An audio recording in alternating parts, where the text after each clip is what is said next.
Hey everyone, happy Monday. It is Ask Me Monday episode number 20 already.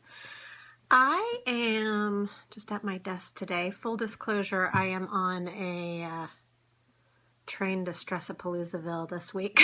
So I didn't get myself together enough to do any demos. Plus my nails are a hot mess, so I was kind of embarrassed by it. So you have some really good demo questions and I would like to get to them, but it's just not realistic for me to do it this week. So if you would please post them again for upcoming ones, I definitely want to show you. There were some great ones about ruching and smocking that I would love to get to. But, you know, Mom is feeling a little in need of deep breaths. So I'm leaving town next week to shoot 5 creative live classes, which, by the way, there will not be an Ask Me Monday next Monday because I will be on a plane. But so I'm racing to get the stuff done for those. It's going to be 2 knitting and 2 crochet classes, and then the live course that I've been talking about a lot, Monetize Your Craft. That one is actually live with an in-studio audience and a virtual audience. So I did see that somebody was asking about marketing bags. I would definitely recommend that you RSVP for the Monetize Your Craft class on Creative Live. Although I'm only going to be touching base on marketing. Marketing is a huge question, more than I could do in this one, probably this one.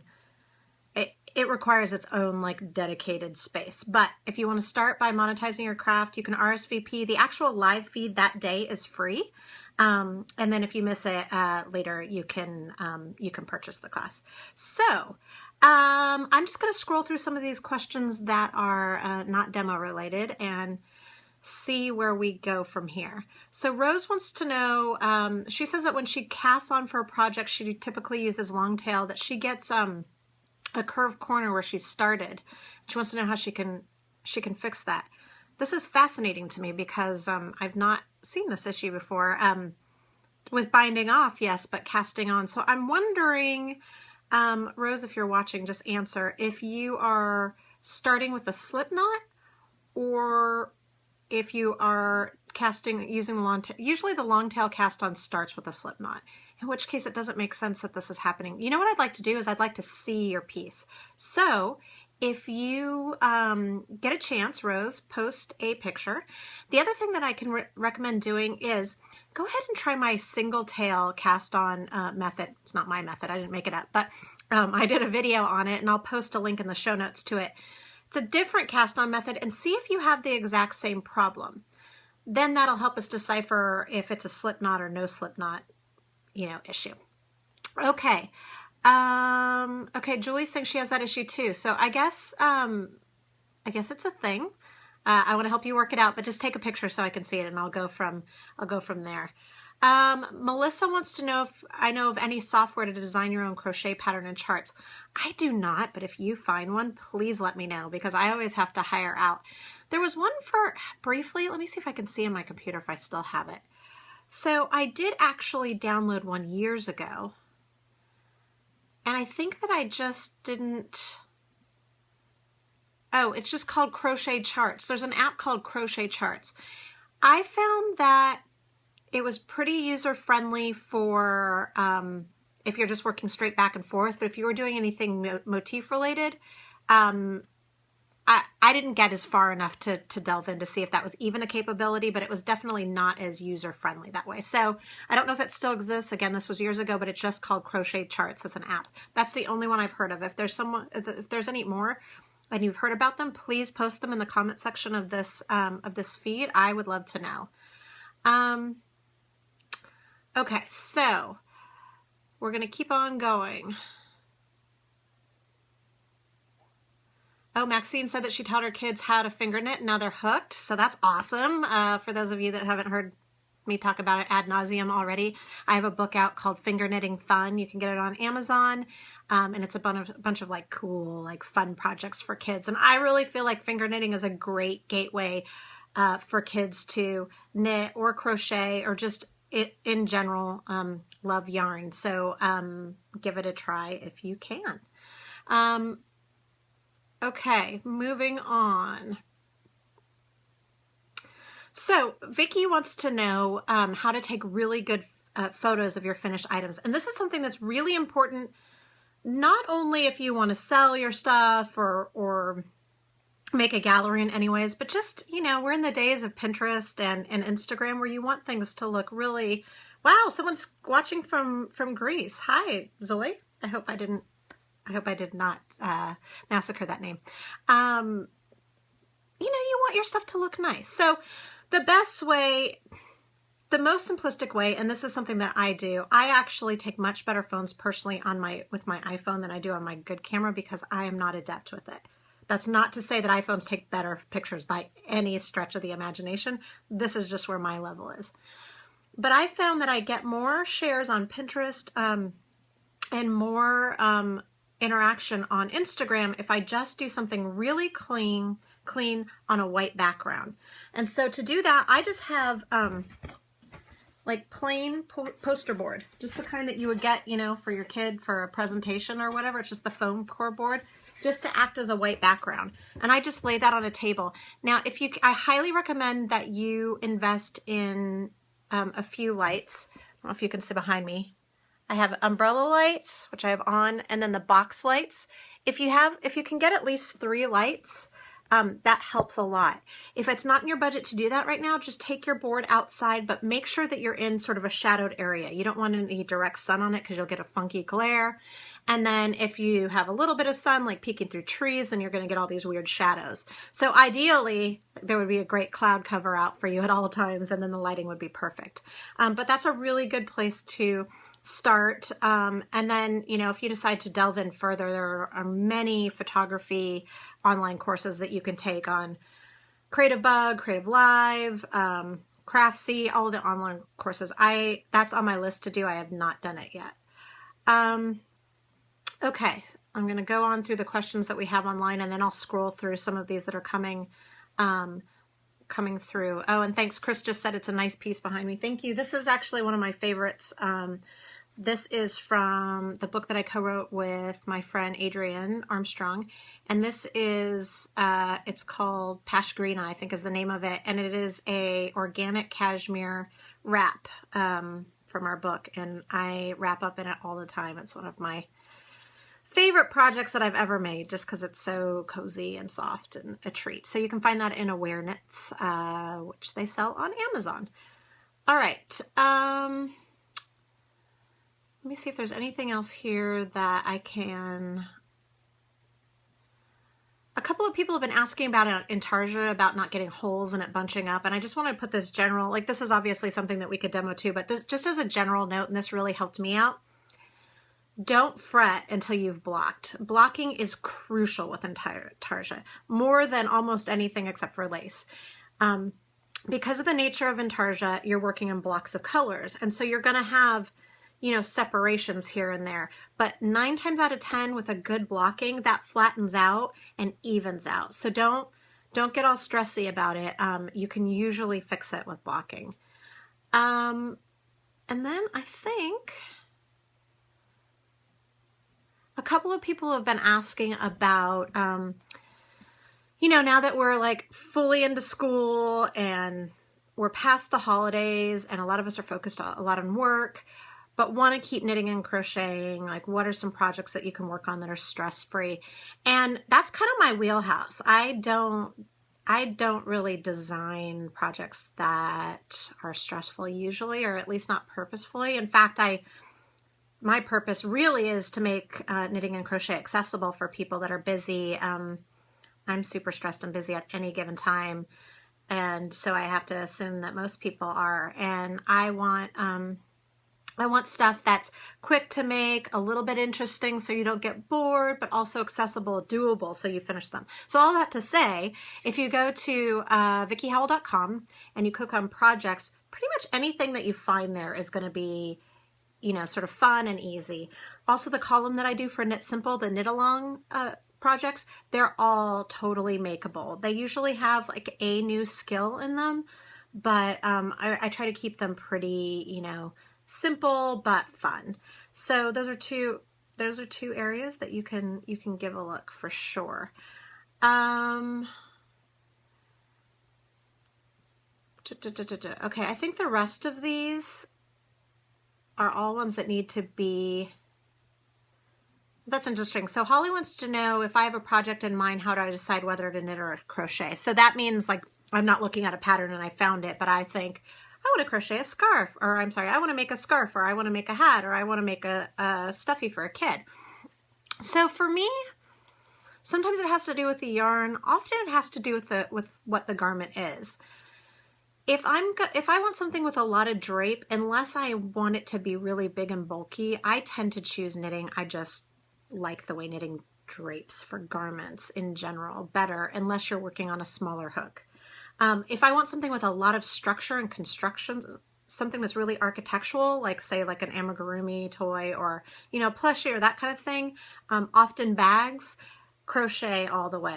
I really like, it's a denser knot, it's a denser stitch rather, most of the time, depending on what you use.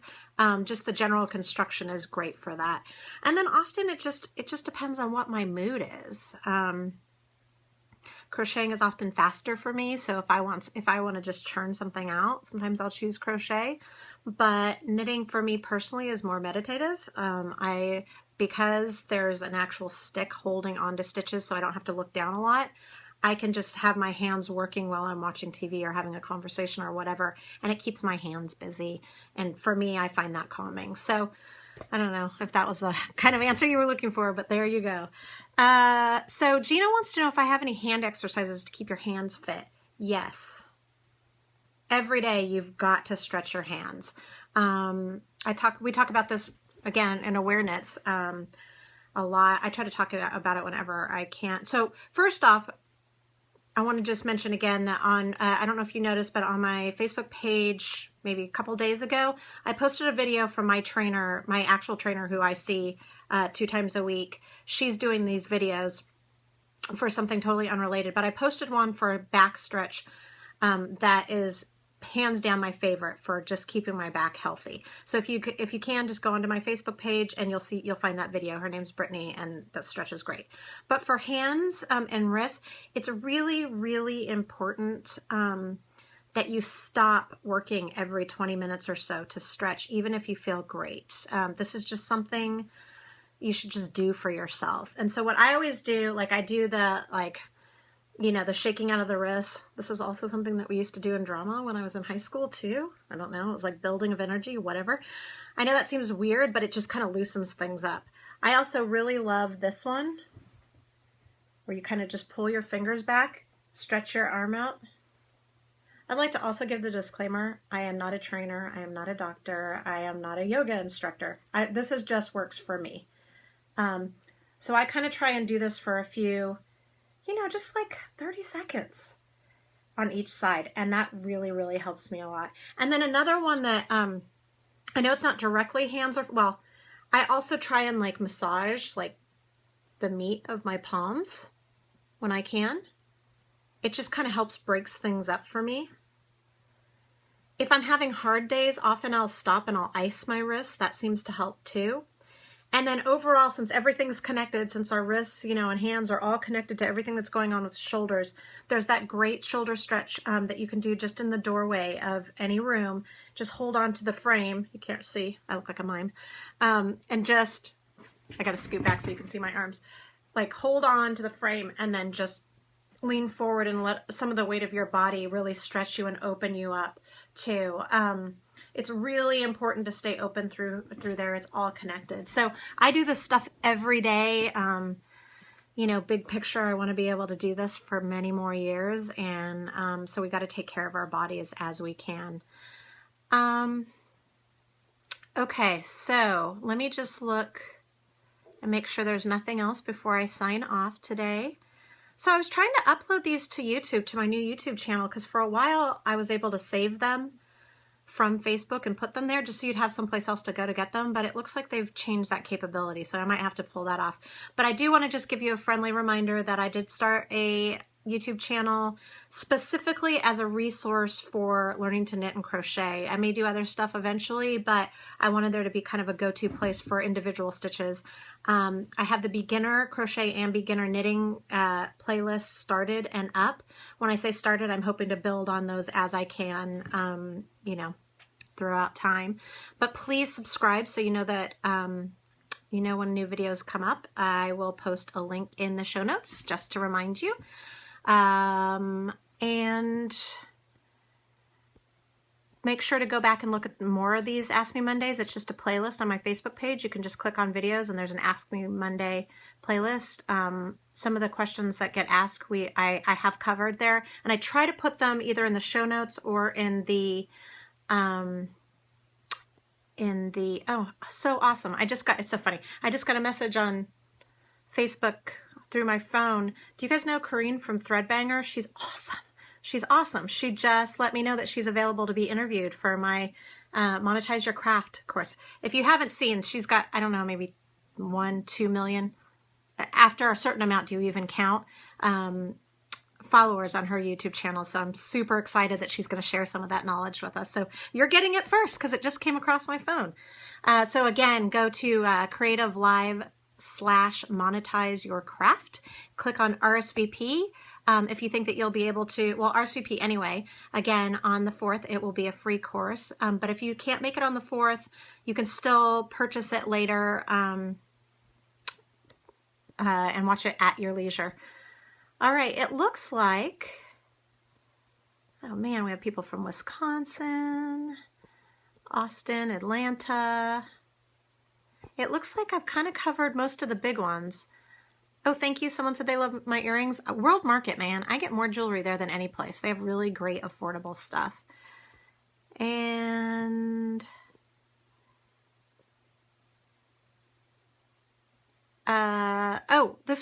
Elsie, or I'm sorry, not Elsie, Elise. Sorry, I misread that. Wants to know the best kind of sweater for a beginner. So normally, just like a drop shoulder sweater is the best one, like just a garter stitch drop shoulder. And what that means is there's no sleeve shaving. I personally, though, I recommend doing sweaters in the round, like in one piece for beginners, which kind of blows some people's mind. But for me, I like seeing the whole piece come together. And for Spring Knit Simple, I'm going to be showing how to do that. It's going to be on a baby sweater because it will be a cross promotion for my upcoming book, We Garter Stitch. But it's going to be a short sleeve, knit in the round, all in one piece pullover. And even if you don't have a baby in your life, it's really great to work on miniature formats like that so that you can kind of wrap your mind around it, you know, for future. So I will post, well, I don't have any info on that, but that no longer is going to be happening in April, so so please keep your eyes open for that. But if you want to do a search in the meantime, I would just look basic. I would Google basic pullover, basic garter stitch pullover, basic stockinette pullover, or basic drop shoulder pullover. Any of those terms should probably do you right. You could probably search on Ravelry for the same thing. All right, it looks, oh, Suzanne wants to know if it's possible to get a master's degree in knit or crochet. I don't know, but that would be awesome. I don't think that in this country that's a thing. I know that there's a couple of women that actually went to a knitting school in London, but this would have been in like the 70s. I don't know that it exists. I know that you can specialize in hand knitting for some fine arts programs, specifically in fashions, but I've not heard anything about a master's degree. I don't know what the benefit of it would be, to be honest with you. I mean, other than it's pretty awesome to say I have a master's in knitting and crochet, but I feel like you could become a quote-unquote master, it's a pretty close title, through some of the programs. I want to say that the Knitting Guild, so just look up the Knitting Guild of America, or just the Knitting Guild Masters Program. Look that up because there's a whole program for that, and then you get sort of like a certification and stuff. So that's sort of what I would recommend for you. All right, well, I didn't think I was really going to talk about anything, and here we are 20 minutes into it. So I'm going to answer one more from Jillian, who just posted this. Thank you. She commented nitty gritty. I miss it too. It was super fun. She wants to know how I juggle everything, motherhood, career, my own projects for family and such.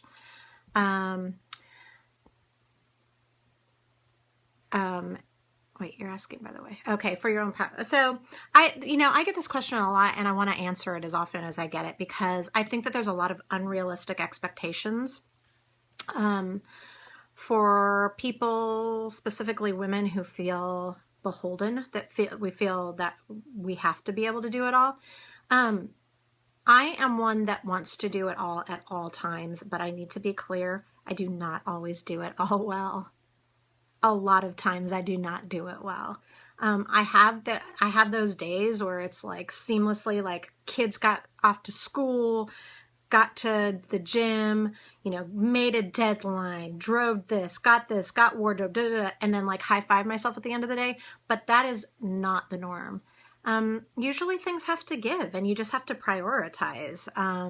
For me, the only way that I've been able to juggle everything is that I integrate my career into my lifestyle.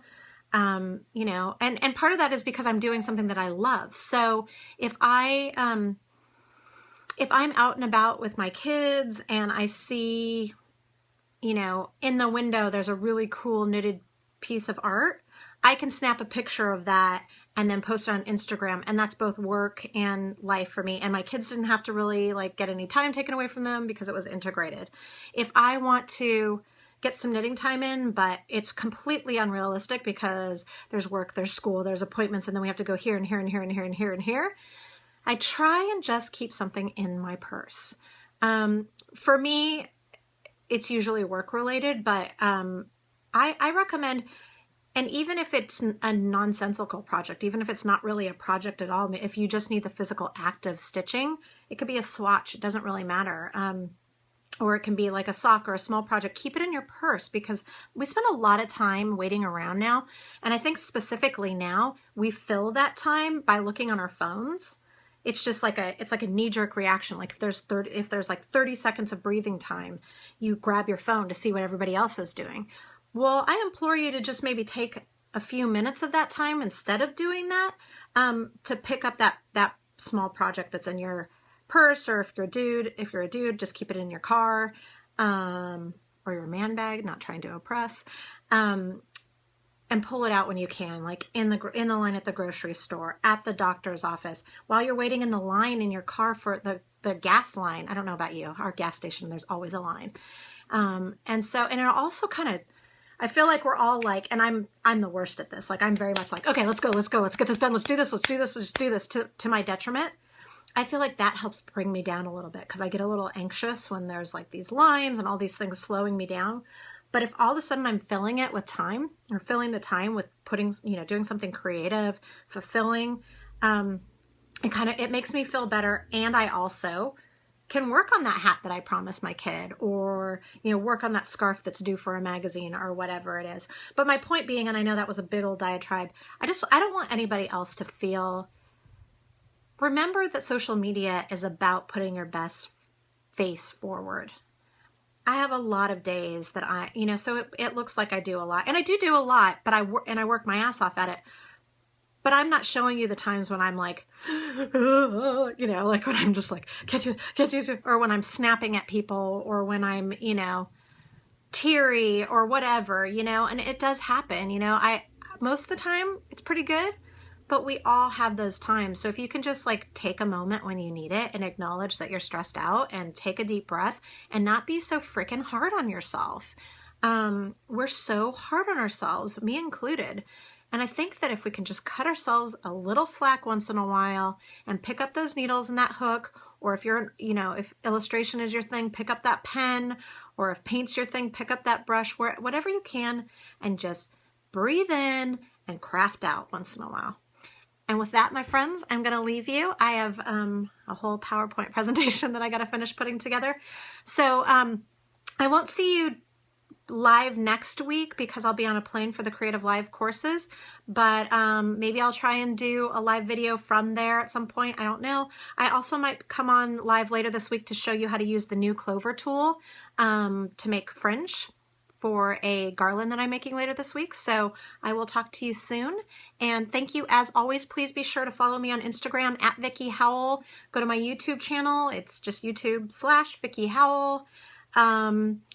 If you're interested in pre-ordering my book, We Garter Stitch, it doesn't come out until spring, but pre-orders really matter. So I'll put the link in the show notes, but it's on Amazon. And please share these if you found any benefit at all in them. All right, thanks again, and I hope you have a great rest of the week. Bye.